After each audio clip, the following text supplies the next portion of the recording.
they aren't using enough. And industry, for our part, we need to socialize it more amongst our colleagues as well. Thanks. And then, Mike, a question for you. So the administration released its cybersecurity legislative proposals on May 17th.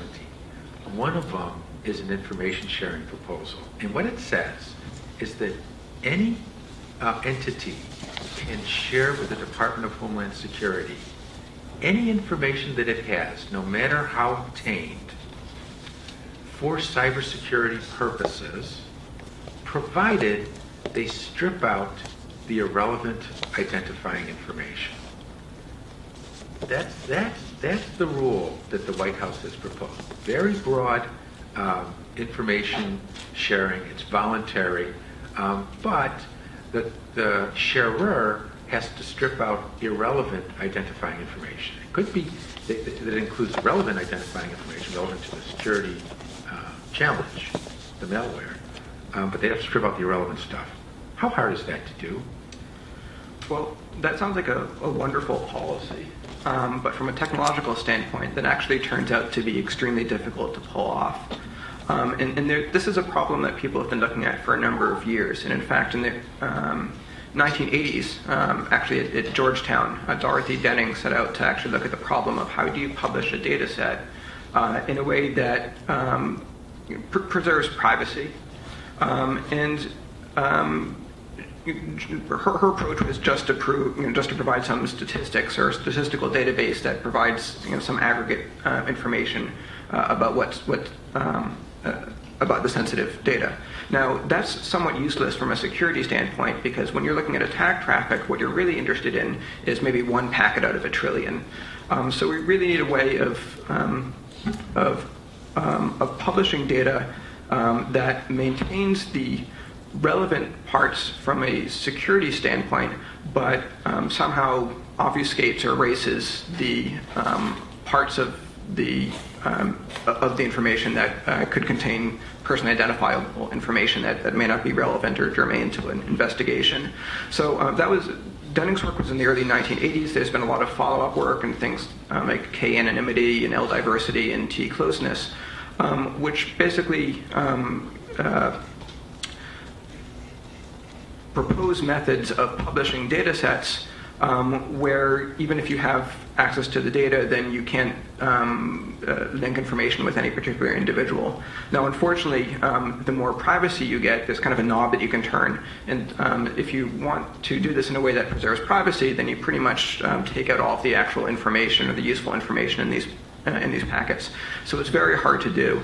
And in fact, there have been kind of notable failures of when people have tried to do this. Examples being when AOL released their search logs in a way that they thought would be anonymized, but people were able to link them together with individual people. So, for example, if the search log contains the assistant professor of computer science at Georgetown, followed by diabetes medication, then you could link those. If those two packets could be linked, then you could assume that I might have diabetes. And there's Netflix Prize is another kind of spectacular failure where data was published in a way that was supposed to be anonymized and wasn't.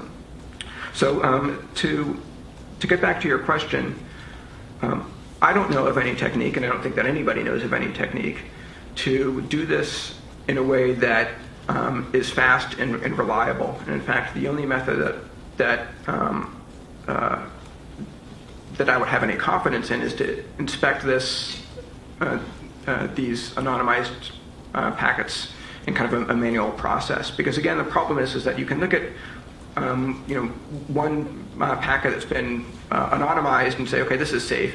But when you correlate that or link that to another piece of information and then maybe link that to some outside information, you can learn a lot about what's actually going on in the kind of the obfuscation or the anonymization of the information goes away. We're going to open it up for questions now. If you have a question, please come to the microphone. It just strikes me your answer, because as I recall, the legislative proposal is that you have to take reasonable efforts to strip out the irrelevant identifying information. So if it's really hard, maybe you don't have to do it, which becomes something of a privacy problem. Chip. Thank you for this wonderful panel. I'd like to direct a question to Susan. Susan, it was very welcome music to my ears to hear you reference the new UN framework, Protect, Respect, Remedy on human rights and how it's been incorporated into the OECD guidelines and so forth. But with respect to G&I in particular, could you update us on, I was present at the launch and very happy to see that initiative, but could you bring us up to date on whether there are actually instances of behavior having changed as a result of the principles among these companies? Hey, Chip, would you identify your organization? Sure. I'm a professor at Stanford Law School. I teach human rights in business, corporate social responsibility. Great. Thanks for your question. So a couple of things that I would say to that. We produced our first report at the end of last year, which I've got a copy of here. And in the report, there's probably about 8 or 9 pages of what the companies are doing to implement the principles as a part of their commitment to membership of G&I. There's some examples of the types of things that they're doing, and I think it shows that the companies are implementing the principles in different ways. So there's an example in there from Yahoo about conducting a human rights impact assessment led to a decision being taken on where to store data based on a country that they were about to enter into. There's information in there about the work that Google are doing on creating transparency tool and transparency reports to show the availability of services for Google in different places around the world, and also the number of requests that they're receiving from governments. And from Microsoft's perspective, talk very much about the sort of systems and processes that they're putting in place to analyse the risks that they have, and they disclose the products and services that they think have the greatest risks. So there's sort of some early evidence, I would say, in our first report. What's happening this year is that as a part of joining G&I, when companies make the commitment, they commit to a process of independent assessment and verification on the way in which they're implementing the principles within their organisations a couple of years after they've joined. And that's not dissimilar to other types of initiatives like this in other industries. So, for example, in the extractives industry or in the apparel industry. And this year is the first year that those assessments will take place. So when we produce the next report, there'll be a lot more information in there in terms of the outcomes of the assessments and the areas where there's still room for improvement. Okay. Sorry. So is your report going to go company by company and say this one had a good assessment and this one didn't? So we will produce the report in the first quarter of next year. So we haven't quite worked out the structure of the report yet, but it will certainly give detail about the assessment process and the outcomes of the assessment. Yeah. Yes, please identify yourself. Hi, yes. I'm Stephanie Santoso. I'm a graduate student at Syracuse University studying information policy. And I was wondering, my question is specifically for Michael and Micah. I was wondering if you could comment on where you see the role of deep packet inspection in terms of developing a more secure cybersecurity policy, and then specifically for Michael, if there's been discussions in the House having to do specifically with DPI. Sure. As someone who spends most of my time building anonymity services, I'm not a huge fan of DPI. As someone who's interested in defending a network, I'm still not a great fan of DPI. Right now, we're not very good at building network intrusion detection systems. The problem is there's always a trade-off between the false positive and false negative rate.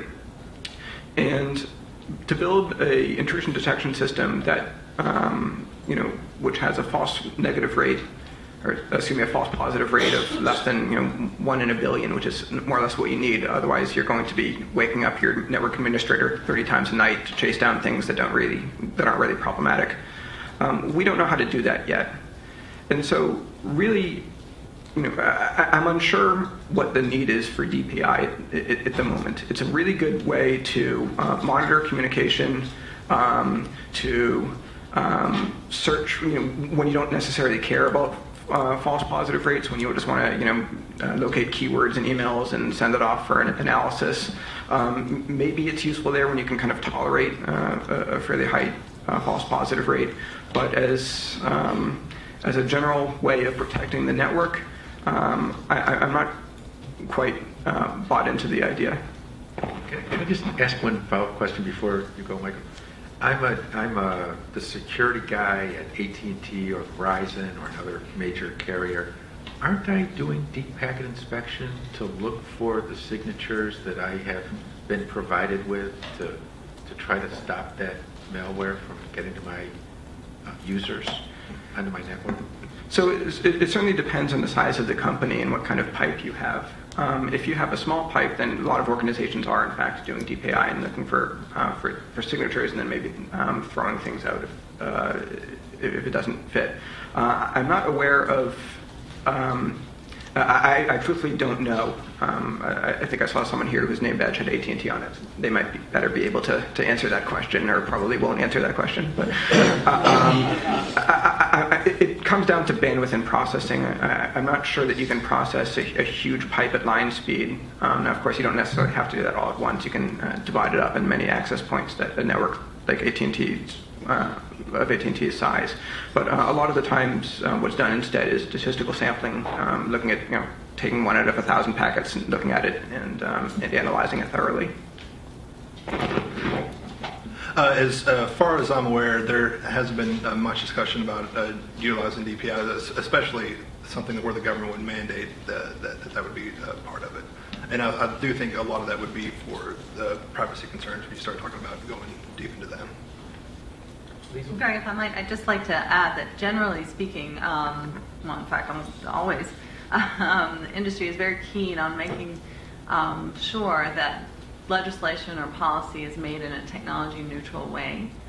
So something as specific as a tool or a process or service being called out in legislation would be something that we would try to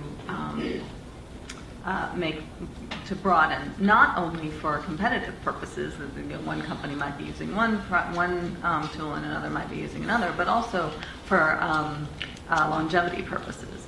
I mean, this is a very fast-moving environment, and legislation, all due respect, is pretty static, and you don't want it to become irrelevant, in the next year.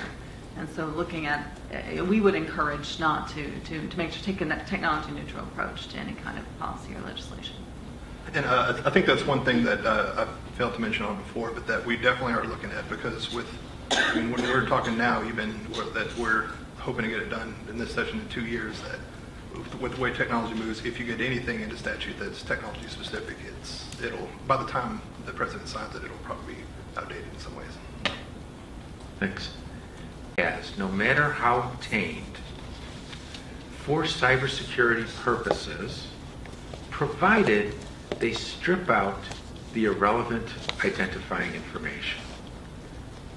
That's the rule that the White House has proposed. Very broad information sharing. It's voluntary, but the sharer has to strip out irrelevant identifying information. It could be that includes relevant identifying information. The relevant parts from a security standpoint, but somehow obfuscates or erases the parts of the information that could contain person identifiable information that may not be relevant or germane to an investigation. So that was Dunning's work was in the early 1980s. There's been a lot of follow-up work and things like K anonymity and L diversity and T closeness, which basically To the security challenge, the malware, but they have to strip out the irrelevant stuff. How hard is that to do? Well, that sounds like a wonderful policy, but from a technological standpoint, that actually turns out to be extremely difficult to pull off. This is a problem that people have been looking at for a number of years, and in fact, in the 1980s, actually at Georgetown, Dorothy Denning set out to actually look at the problem of how do you publish a data set in a way that they aren't using enough. And industry, for our part, we need to socialize it more amongst our colleagues as well. Thanks. And then, Mike, a question for you. So the administration released its cybersecurity legislative proposals on May 17th. One of them is an information sharing proposal. And what it says is that any entity can share with the Department of Homeland Security any information that it has. Preserves privacy, and her approach was just to provide some statistics or a statistical database that provides some aggregate information about about the sensitive data. Now, that's somewhat useless from a security standpoint, because when you're looking at attack traffic, what you're really interested in is maybe one packet out of a trillion. So we really need a way of publishing data that maintains